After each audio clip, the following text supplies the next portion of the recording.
Hello, പുതിയൊരു വീഡിയോയിലേക്ക് എല്ലാവർക്കും സ്വാഗതം. ഇന്നത്തെ നമ്മുടെ റെസിപ്പി നമുക്ക് പെട്ടെന്ന് ചെയ്തെടുക്കാൻ പറ്റുന്നൊരു പൊറോട്ടൻ്റെ റെസിപ്പിയാണ്. സാധാരണ ഒരു പൊറോട്ട പോലെയല്ല നമ്മളിത് ഉണ്ടാക്കിയിട്ടുള്ളത്. നല്ല അടിപൊളി ടേസ്റ്റി ആയിട്ടുള്ളൊരു മുട്ട പൊറോട്ടയാണെന്ന് കാണിക്കുന്നത്.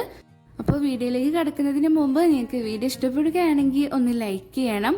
പിന്നെ പുതുതായി ആരെങ്കിലും വീഡിയോ കാണുന്നുണ്ടെന്നുണ്ടെങ്കിൽ നിങ്ങൾക്ക് ഈ വീഡിയോ ഇഷ്ടപ്പെട്ടിട്ടുണ്ടെങ്കിൽ ഒന്ന് സബ്സ്ക്രൈബ് എന്ന ഭാഗത്ത് ക്ലിക്ക് ചെയ്യുക. അതിനടുത്ത് കാണുന്ന ഒരു ബെല്ലും കൂടെ ഉണ്ടാവും, അതും കൂടെ ക്ലിക്ക് ചെയ്തിട്ട് അതിന് മേലെ ഓൾ എന്ന് കാണിക്കും, അതും കൂടെ ക്ലിക്ക് ചെയ്ത് വെക്കണം. എങ്കിലുള്ള കറക്റ്റായിട്ട് ഞാനിടുന്ന എല്ലാ വീഡിയോസും നിങ്ങൾക്ക് കാണാൻ പറ്റുന്നത് കേട്ടോ.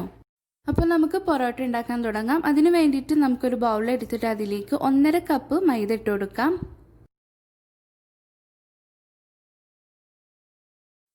പിന്നെ ഇതിലേക്ക് ഒരു മുട്ടയും കൂടെ ചേർത്ത് കൊടുക്കാം.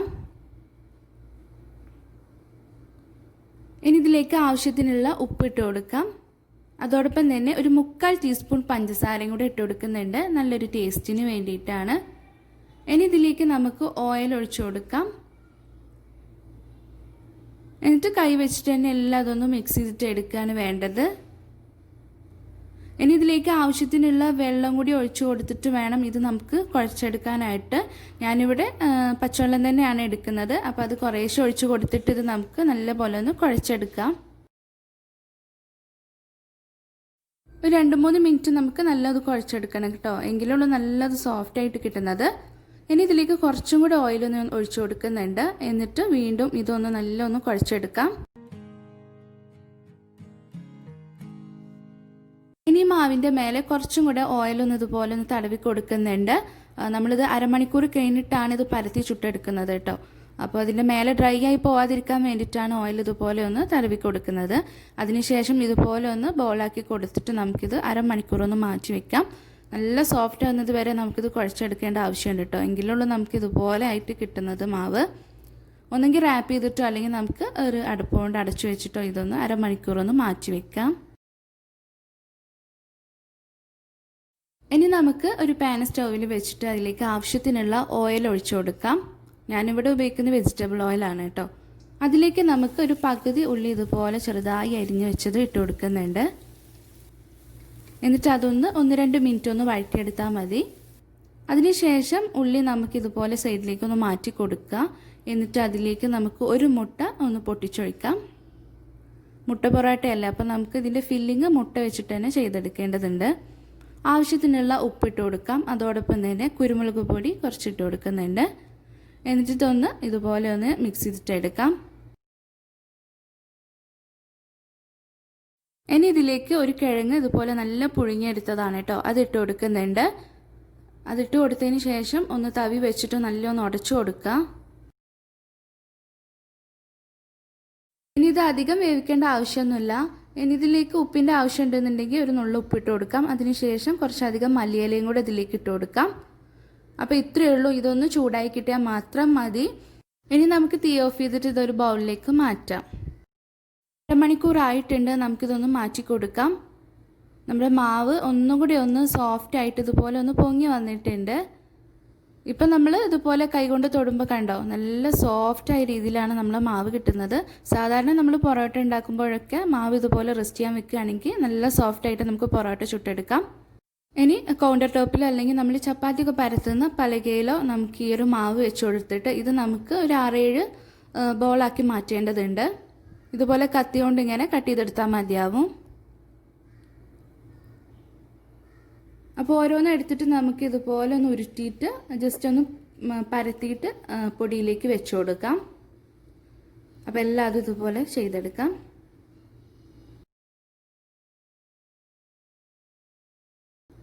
അപ്പോൾ അതാ ഞാനിവിടെ 7 എണ്ണം ഉണ്ടാക്കിയെടുത്തിട്ടുണ്ട്. ഇനി നമുക്കിത് പരത്തിയെടുക്കാം. മാവ് ഒട്ടിപ്പിടിക്കാതിരിക്കാൻ വേണ്ടിയിട്ട് കുറച്ച് ഇതുപോലെ പൊടി ഒന്ന് തൂവി കൊടുത്തിട്ട് ആദ്യം നമുക്കൊരു ബോൾ എടുത്തിട്ട് കൈ വെച്ച് ഇതുപോലെ ഒന്ന് പ്രസ് ചെയ്തിട്ട് കൊടുക്കാം. അതിനുശേഷം നമുക്ക് ചപ്പാത്തിയൊക്കെ നമ്മൾ പരത്തിയെടുക്കുന്നത് പോലെ ഇത് പരത്തിയെടുക്കാം.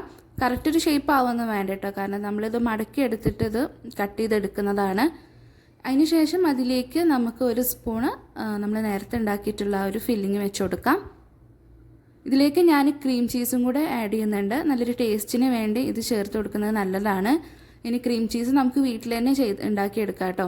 അപ്പോൾ ഇതിന് മുമ്പ് ഞാൻ ക്രീം ചീസ് ഉണ്ടാക്കുന്ന ഒരു വീഡിയോ കുറച്ച് മുമ്പ് ഞാൻ അപ്ലോഡ് ചെയ്തിട്ടുണ്ട്. ഡിസ്ക്രിപ്ഷനിൽ വേണമെങ്കിൽ ഞാൻ അതിൻ്റെ ലിങ്ക് കൊടുക്കാം. ഇത് മുഴുവനായിട്ട് നമ്മൾ ഇതിലേക്ക് കട്ട് ചെയ്ത് ഇട്ട് കൊടുക്കുന്നില്ല. കുറച്ച് 2-3 പീസ് മാത്രം ഇട്ട് കൊടുത്തിട്ട് ഇതുപോലെ ഒന്ന് മടക്കി കൊടുക്കുക. മടക്കി കൊടുക്കുമ്പോൾ ശ്രദ്ധിക്കേണ്ട കാര്യം ഫില്ലിങ് ഇതുപോലെ ഒന്ന് പരത്തിയിട്ട് തന്നെ വെച്ച് കൊടുക്കുക കേട്ടോ. അല്ലെങ്കിൽ നമ്മൾ ഇതുപോലെ ഒന്ന് മടക്കി എടുക്കുമ്പോൾ അവിടെ ചിലപ്പോൾ പൊട്ടിപ്പോകാൻ ചാൻസ് ഉണ്ട്. എന്നിട്ട് നമുക്ക് കൈകൊണ്ട് ഇതുപോലെ ഒന്ന് പ്രസ് ചെയ്തിട്ട് മാവ് ഒന്ന് ഒട്ടിച്ചു കൊടുക്കാം. അല്ലാന്നുണ്ടെങ്കിൽ നമ്മൾ ചുട്ടെടുക്കുന്ന സമയത്ത് ഇതിങ്ങനെ ഓപ്പൺ ആയിട്ട് നിൽക്കും.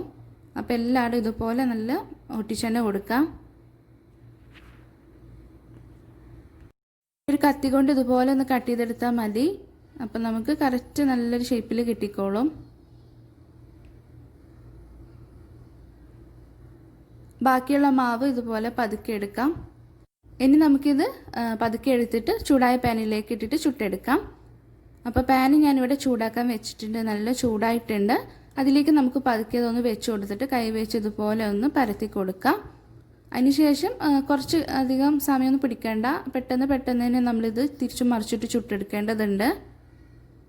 പിന്നെ ലോ ഫ്ലെയിമിലേക്ക് വെക്കണം തീ. അത് പ്രത്യേകം ശ്രദ്ധിക്കണം. അല്ലെങ്കിൽ നമുക്കിതിൻ്റെ ഉള്ളൊന്നും വേവാത്ത രീതിയിലായിരിക്കും. പിന്നെ നമ്മളിങ്ങനെ മറിച്ചിട്ട് കൊടുക്കുമ്പോൾ കുറച്ച് ബട്ടർ ഇതുപോലെ ഒന്ന് ബ്രഷ് ചെയ്ത് കൊടുക്കുന്നത് നല്ലതാണ്. നല്ലൊരു ടേസ്റ്റ് ആയിരിക്കും. ബട്ടറോ അല്ലെങ്കിൽ നെയ്യോ നമുക്ക് ഉപയോഗിക്കാം. അങ്ങനെ ചെറു തീയിൽ വെച്ചിട്ട് നമുക്കിത് തിരിച്ചു മറിച്ചു വിട്ടിട്ട് ചുട്ടെടുക്കാം. അപ്പോൾ ഓരോ ഭാഗത്തും നമ്മൾ ഇങ്ങനെ മറിച്ചിടുമ്പോൾ ഇതുപോലെ ബട്ടർ ഒന്ന് ബ്രഷ് ചെയ്ത് കൊടുക്കേണ്ടതുണ്ട്. പിന്നെ ഇതുപോലെ ഒന്ന് പ്രസ് ചെയ്ത് കൊടുക്കട്ടെ. അപ്പോൾ നമുക്കിതിൻ്റെ ഉള്ളും കറക്റ്റ് നല്ല വെന്ത് കിട്ടിക്കോളും. ഇങ്ങനെ പൊള്ളച്ചിങ്ങനെ വന്നോളും. അപ്പോൾ പതുക്കെ ഒന്ന് പ്രസ് ചെയ്താൽ മതി. അതിൻ്റെ ഫില്ലിംഗ് ഒന്നും പൊട്ടിപ്പോകാത്ത രീതിയിൽ ഒന്ന് പതുക്കെ ഒന്ന് പ്രസ് ചെയ്ത് കൊടുത്താൽ മതി. അപ്പോൾ ഇതാ ഒരെണ്ണം റെഡി ആയിട്ടുണ്ട്. നമ്മൾ ഈ പാനിൽ നിന്ന് എടുക്കുന്നതിന് മുമ്പ് ഇതുപോലെ ഒന്ന് ബട്ടർ വീണ്ടും ഒന്ന് ബ്രഷ് ചെയ്ത് കൊടുത്തിട്ട് നമുക്കിതൊരു പ്ലേറ്റിലേക്ക് മാറ്റി കൊടുക്കാം. അപ്പോൾ ഇതുപോലെ ബാക്കിയുള്ളത് നമുക്കെല്ലാം ചെയ്തെടുക്കാം.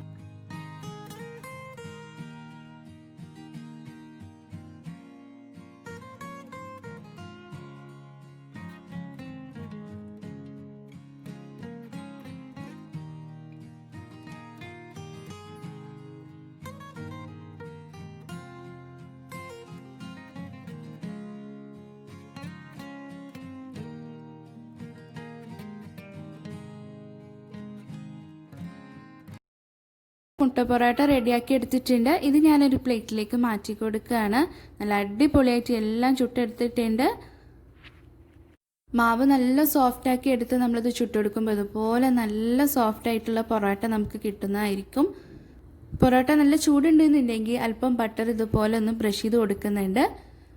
അപ്പോൾ നമുക്ക് കറികളുടെ ഒന്നും ആവശ്യമില്ല. വളരെ ഈസി ആയിട്ട് നല്ല ടേസ്റ്റി ആയിട്ട് കഴിക്കാൻ പറ്റുന്ന നല്ലൊരു പൊറോട്ടയാണ്. അപ്പോൾ ഇതുപോലെ ഒന്ന് ഉണ്ടാക്കി നോക്കാം കേട്ടോ. ഇനി ഈ ഷേപ്പിൽ നല്ല നമുക്ക് നമ്മുടെ ചപ്പാത്തിയൊക്കെ ഉണ്ടാക്കുന്ന പോലെ വട്ടത്തിലും ഇത് ചെയ്തെടുക്കാവുന്നതാണ്. ഞാനിത് കട്ട് ചെയ്തിട്ടും കൂടി ഒന്ന് കാണിച്ചു തരാം. കണ്ടോ, നല്ല അടിപൊളിയായിട്ട് തന്നെ കിട്ടിയിട്ടുണ്ട്. നല്ല സോഫ്റ്റ് ആയിട്ടുള്ളൊരു പൊറോട്ടയും കൂടെയാണ്.